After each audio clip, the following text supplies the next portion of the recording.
സഖാവ് നല്ലകണ്ണ് തമിഴ്നാട്ടിലെ മുതിർന്ന ഇടതുപക്ഷ നേതാവായിരുന്നു. കഴിഞ്ഞ ദിവസം അദ്ദേഹം വാർദ്ധക്യ സഹജമായ അസുഖത്തെ തുടർന്ന് അന്തരിച്ചിരുന്നു. അതിനു പിന്നാലെ തമിഴ്നാട്ടിൽ അദ്ദേഹത്തിന് ആ നാട്ടിലെ ജനങ്ങൾ നൽകിയ യാത്രാമൊഴിയുടെ ദൃശ്യങ്ങൾ പുറത്തു വരുന്നുണ്ട്. കേരളത്തിലിരിക്കുന്ന ചില കോൺഗ്രസുകാർ ആ ദൃശ്യങ്ങൾ കാണണം. തമിഴ്നാട്ടിൽ ഇടതുപക്ഷമുണ്ടോ എന്നാണ് ചോദിക്കുന്നത്.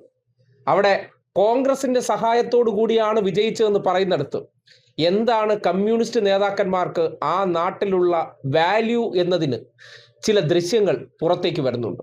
അതിലൊന്നാണ് ഇളയ ദളപതി വിജയ്. അദ്ദേഹം പുതിയ പാർട്ടി പ്രഖ്യാപിച്ചതിന് ശേഷം നല്ലകണ്ണ് എന്ന CPM നേതാവിന് അന്ത്യാഞ്ജലി അർപ്പിക്കാനെത്തി. ദൃശ്യം നോക്കിയേ. തമിഴ്നാട്ടിൽ എത്രമാത്രം സ്വീകാര്യനായിരുന്നു നല്ലകണ്ണ് സഖാവ് എന്നതിന് തെളിവ് കൂടിയാണത്. ഇതും പോരാഞ്ഞിട്ട് ഒരു സ്ത്രീയുടെ ആവേശോജ്വല മുദ്രാവാക്യമുണ്ട്.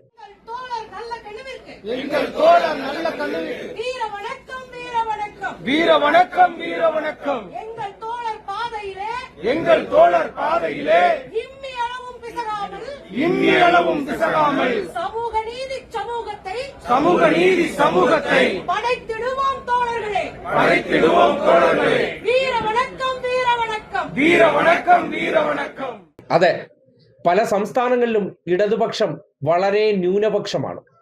പക്ഷേ ആ നാടുകളിൽ ഉള്ളവർ മതിയെന്ന് ഏറ്റവും തലപ്പത്തുള്ളവർ വരെ ബഹുമാനിക്കുന്നവരാണ് ആ നേതാക്കന്മാർ എന്നതിന്റെ തെളിവാണ്. തമിഴ്നാട്ടിൽ നിന്ന് ഏതെങ്കിലും ഒരു കോൺഗ്രസ് നേതാവിന് ഇങ്ങനെ ഒരു യാത്രാമൊഴിയെക്കുറിച്ച് ചിന്തിക്കാൻ പറ്റും? കർഷക സമരത്തിൽ ഉൾപ്പെടെ പങ്കെടുത്ത് അതിൽ പ്രധാനിയായിരുന്ന വ്യക്തിയായിരുന്നു സഖാവ് നല്ലകണ്ണ്. തമിഴ്നാട്ടിൽ പല വിമോചന പോരാട്ടങ്ങൾക്കും നേതൃത്വം നൽകിയ സഖാവ്, അവിടെ സാമൂഹ്യ പരിഷ്കരണത്തിനു വേണ്ടി നിലയുറപ്പിച്ച വ്യക്തി. ആ നിലയ്ക്ക് ആ നാട്ടിൽ നല്ലകണ്ണ് എന്ന സഖാവിന് രാഷ്ട്രീയത്തിന് അതീതമായി വലിയ സ്വീകാര്യതയുണ്ടായിരുന്നു. ചെറിയ പാർട്ടിയാണെങ്കിലും ഇടതുപക്ഷ പ്രസ്ഥാനങ്ങളുടെ ഭാഗമായി നിൽക്കുന്ന നേതാക്കന്മാർക്ക് ഓരോ സംസ്ഥാനങ്ങളിലും ലഭിക്കുന്ന സ്വീകാര്യതയും ബഹുമാനവും എന്തെന്ന് ആ ദൃശ്യങ്ങൾ തെളിയിക്കുന്നുണ്ട്.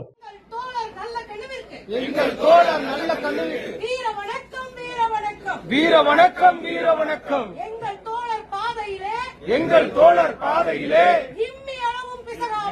இம்மி அளவும் பிசகாமல் சமூக நீதி சமூகத்தை படைத்திடுவோம் தோழர்களே வீர வணக்கம் வீர வணக்கம் வீர வணக்கம் வீர வணக்கம்.